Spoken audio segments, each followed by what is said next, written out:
ఈరోజు decoration అద్దుర్స్ colourful గా ఉంది.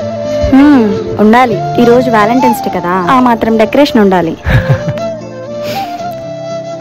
Happy Valentine's day jenny.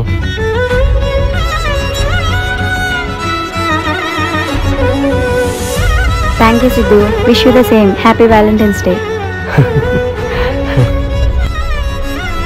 Siddhu, నేను వ్యాలంటైన్స్ డే జరుపుకోవడం ఇదే ఫస్ట్ టైం తెలుసా? మనం ప్రతి సంవత్సరం జరుపుకుంటున్నాను వ్యాలంటైన్ డేస్.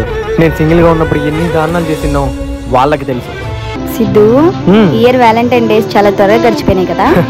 నా జీవితంలో అసలు ఈ వ్యాలంటైన్ డేస్ జరుపుకోవడం ఒక్కలా ఉంది. అసలు అనుకోనా నేను కూడా వ్యాలంటైన్ డేస్ జరుపుకుంటానని. ఇదంతా నీ వల్లనే journey. Thank you so much. అవును, ఇంతకు ఈరోజు ఏం చేద్దాం మరి? ఏం చేయొద్దు, ప్రశాంతంగా మాట్లాడుకుందాం, ముచ్చట్లు చెప్పుకుందాం, పాటలు పాడుకుందాం. పాటల దేని గురించి పాడాలి? ఆ చందమామ గురించి. అవునా, ఓకే. కానీ చందమామ గురించి ఏం పాటలు ఉంటాయి?